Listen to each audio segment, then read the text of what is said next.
Teman-teman dimanapun berada, izin untuk berbagi 7 poin kiat untuk meringankan langkah ketika telah dimonetisasi. Setelah audiens menonton video kita, secara singkat reaksinya seperti ini. Suka atau tidak suka? Puas atau tidak puas? Apakah kembali menonton lagi atau tidak? Menontonnya sebentar atau lama? Mari kita jawab dengan 7 poin ini. Tips untuk channel kita yang masih kecil. Upayakan thumbnail dibuat semenarik mungkin untuk meningkatkan gairah audiens mengklik. Kurangi durasi pada opening videonya di awal video, terutama detik-detik 0 sampai 30. Ini poin penting agar audiens tidak cepat-cepat meninggalkannya. Upayakan pada segmen-segmen tertentu penampilan gambar bervariasi, jarak dekat, jarak menengah, jarak jauh, dari berbagai sudut agar audiens tidak cepat bosan. Jelaskan materinya dengan singkat, padat, dan tidak terburu-buru. Yang paling penting sesuai dengan data yang sebenarnya. Meskipun satu kali saja ketahuan berbohong, audiens akan tidak percaya lagi. Dan taruhannya adalah channel kita sendiri. Ajakan like, komen, subscribe, aktifkan lonceng, dan share di tengah atau di akhir video. Memberi kesempatan audiens menonton terlebih dahulu untuk mengambil keputusan.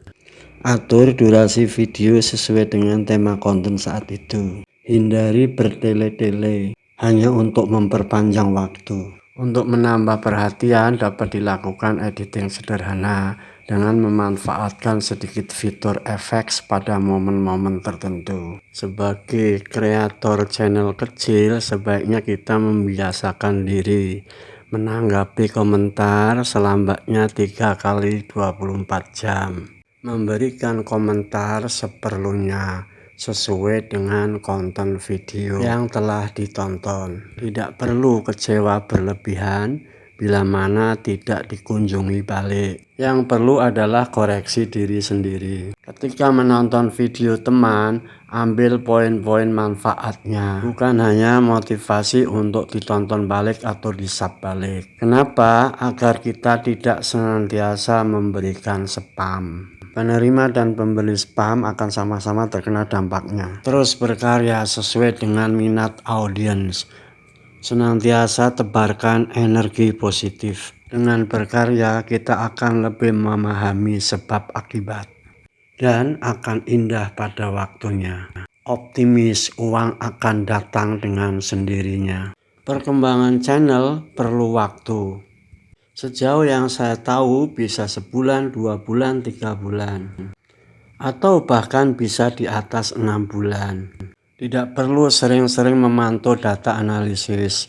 Evaluasi video sendiri secara offline untuk perbaikan. Di layar akhir video ini juga saya lengkapi. Untuk yang subscribernya sedikit bisa lihat video sebelah kanan. Untuk perbaikan channel yang sepi bisa dilihat di video sebelah kiri. Untuk yang subscribernya sedikit bisa lihat video di sebelah kanan. Agar performa video memiliki momen terbaik bisa dilihat sebelah kiri. Ada di layar akhir. Bila mana cocok boleh dibantu like, komen, subscribe, aktifkan loncengnya, dan share kepada teman yang memerlukan. Terima kasih, semoga bermanfaat.